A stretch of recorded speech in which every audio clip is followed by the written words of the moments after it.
Hello Battle Cats players, my name is Chance and welcome to another episode of my guide. Today we are going to be taking a look at quite arguably one of the best looking normal cats in the game, and, a pretty useful unit to boot even with just his stats.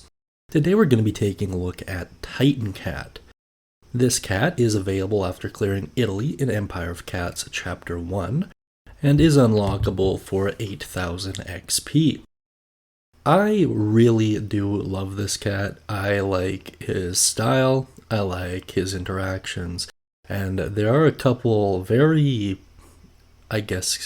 questionable facts about Titan Cat that we will get in towards the end of this video. Ponos made a really weird decision when it came to this cat's lore.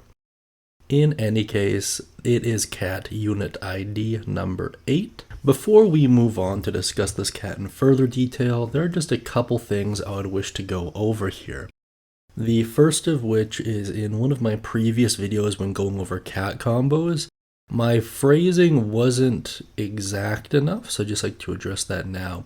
When it comes to cat combos, whenever there is a status in brackets followed up by effect up, it will only apply to cats with that status. So for example, a weaken effect up only really interacts with cat units that can give off the weakened effect. Same with strengthen, etc. So just bear that in mind. In addition to that, I will have to watch my phrasing when it comes to long, mid, and short range units. Reason being, something can be a mid-ranger, but also considered to be a long-range unit, relative to how the Battle Cats fandom looks at it. So I will just be more precise in my language moving forward when it comes to those things. I do thank the commenters who pointed it out to me. I understand for more experienced Battle Cats players, they'll be able to pick up on those kind of things, but for the newer ones, I should probably do a little bit more due diligence and just making sure things are explained a little bit finer than I have been up until this point.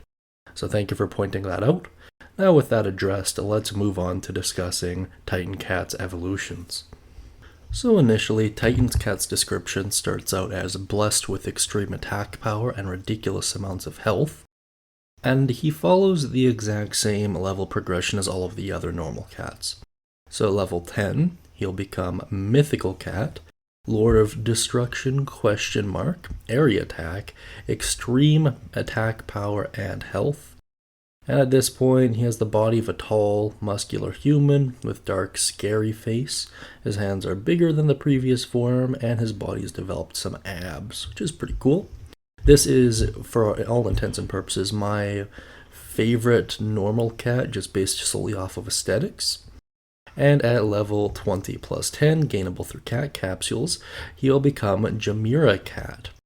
Might knock back enemies, area attack, the real Lord of Destruction, don't stretch your shirt like this.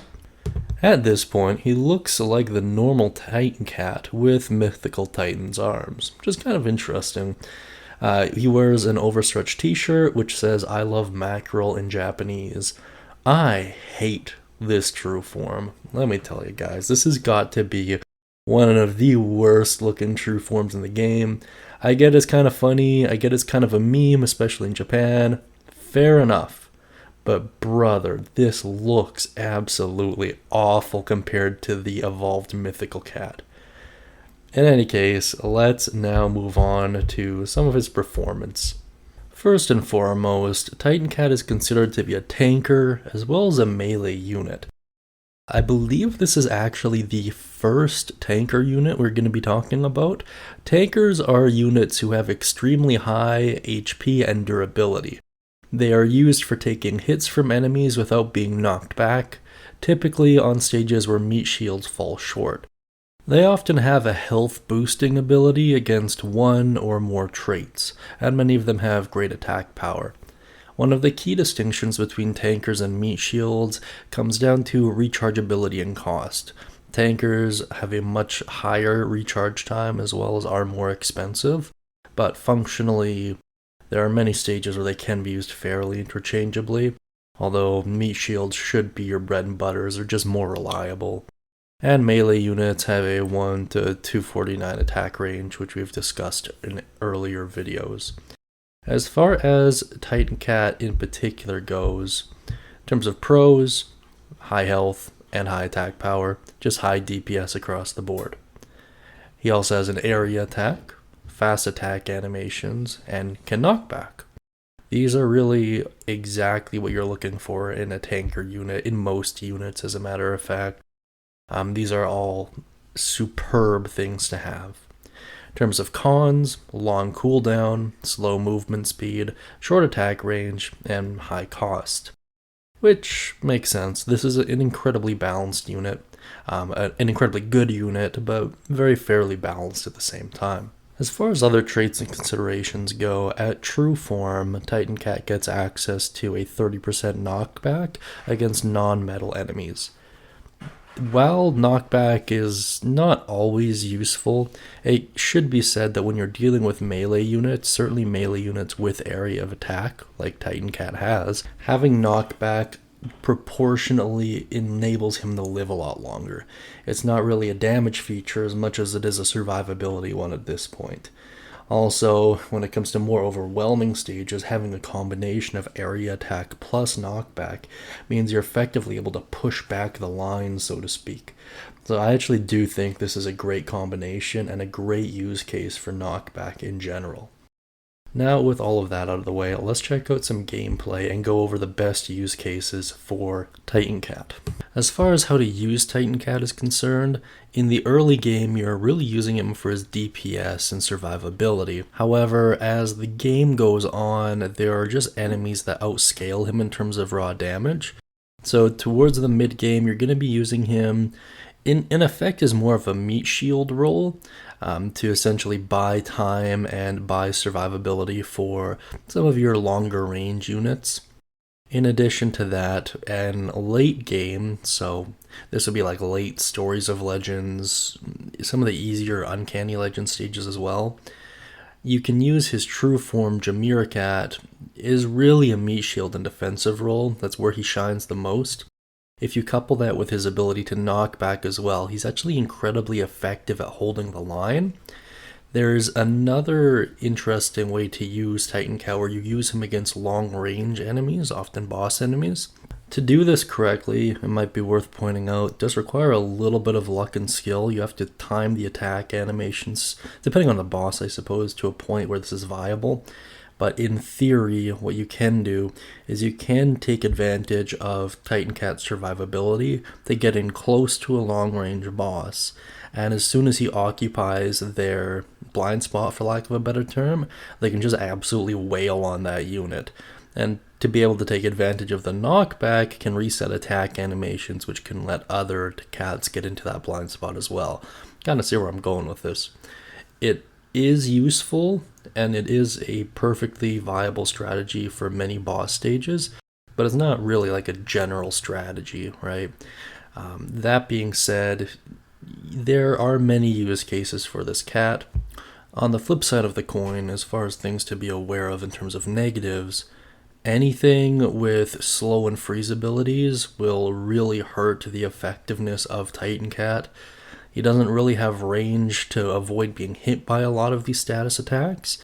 And at the same token, at that point, he's just a very expensive, high cooldown fish in a barrel, really. So there's a little bit of give and take with this cat. He isn't one you can just mindfully spam, unfortunately.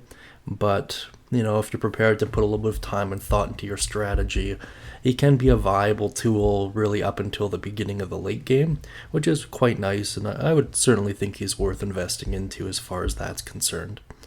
Now, without further ado, let's take a quick look at his cat combos. To start out with, we have Punch Punch Punch. This is a unit attack up, and it is a medium, so it increases cat's attack power by 15%. It involves Titan Cat, Crazed Titan Cat, Maiden Cat, and Unknown Cat. This is actually pretty good. To add an extra 15% damage on your attacks for most stages is just awesome. Up next, we have Ghibli Studio. We actually covered this in our Flying Cat video. This is a cat cannon power-up medium. It involves the Flying Cat, Mythical Titan Cat, and Witch Cat. I will discuss this a little bit in the trivia section, but I was wrong initially about Mythical Titan Cat's role in the Ghibli Studio franchise. Looks like it might be a reference to Nazca, Valley of the Wind. Forget what I said in the last video, but it definitely wasn't that. That is one of the only Studio Ghibli movies I haven't watched. So, yeah, well, there's just a blind spot in my knowledge there, so I do apologize. Outside of that, the Flying Cat is most likely a reference to Castle in the Sky, and Witch Cat is most likely Kiki's Delivery Service, or Spirited Away, I guess, either or even Howl's Moving Castle. There's a lot of witches in Studio Ghibli movies. The cat cannon attack powers increased by 50%. I don't think this is very useful. It's one of those things where if you're relying on your cat cannon for DPS, odds are there's an issue with how your team is fundamentally built. There are a couple stages where you do need to hit enemies with your cat cannon in order to clear them, but those are few and far between, and the enemies are kind of purposely set up in a glass cannon kind of way, so I feel like even a basic cat cannon would be able to destroy them without any real issue. Up next, we have Necklace Chic. This is a knockback effect up, and it's small, but knockback distance increases by 10%. It involves Jamiera Cat and Balalan Pasalan, which is, of course, a Luga unit. And this is another one of those quotation effect ups. So it will only affect units with knockback, just as a heads up. Next, we have Arm Day Every Day. This is a unit effect up medium. Involves Titan Cat, Kung Fu Cat, Beefcake Cat, Tessalon Pasalan, and it increases Cat's health by 20%. I don't necessarily see the viability of a lot of these cat health increases. Granted, 20% is actually pretty substantial, so if you're struggling with survivability and it's kind of a close call, I suppose this could push you over the edge, but I don't know, I feel like there's probably more of a fundamental team building issue at work, or maybe just a strategy issue, but I don't know, if it makes your life a little bit easier, go for it. I suppose there's nothing inherently wrong if you're using most of these units anyways. Kung Fu Cat and Beefcake Cat certainly have their place in the meta, so fair enough. Up next we have Aloam Isim. It's a slow effect up and it's large, which is one of the first large effects we've really covered on this channel. And once again, it is one of those brackets effect up. So, or quotation, my mistake, effect up. So because of that, will only affect units with the slow trait assigned to them. It involves Devil Hunter Satru, Maniac Dark Cat, Jamiera Cat, and Little Flying Cat, and slow duration is increased by 30%. I really like anything that has to do with slow and freeze duration increasing. That being said, it's fairly unit and build dependent. I think that freeze and slow for the most part are always viable, but depending on the strategy you're trying to implement, it could be counterintuitive. So just be mindful of it, although it is there, and I think for 30% is pretty substantial, so it might actually be worth considering heavily if you're struggling with certain stages. And that's all of his cat combos. He has some really, really good ones, and some that are kind of mid and just there for thematic purposes. But if you disagree with me on any of my assessments of any of these combos, put it down beneath in the comment section. Could be wrong about a couple of these, so just let me know down there. Now let me quickly just go over some trivia while I flash you the stats relating to Titan Cat. Since he's included in Ghibli Studio, Mythical Cat could be a reference to the newborn god warrior from the Studio Ghibli film Nazca of the Valley of the Wind. He had a child with Kirihime making Baby Cat. That, by the way, is one of the strangest canon Ponos facts out there. It's really weird. Kirihime, in case you don't know, is a Japanese only playable character, and she's not like a cat, like at all. She's like literally just a girl, and her true form is her in a wedding dress. This is like one of the most disturbing battle cat facts out there if you actually read into it. I am actually going to be doing a video on Kirihime in quite a bit, a couple weeks, but still, it's just very interesting. Mythical Cat's Japanese name, Nico Dorobochi, is a reference to Dira Nirabochi, one of the biggest creatures in yokai folklore. Jamiera Cat may be a reference to the Ultraman monster Jamila. This is further supported by the Japanese names of the two characters, where two syllables from the monster cat's name are swapped in the form of cat's name, Jamiera to Nico Jeremiah.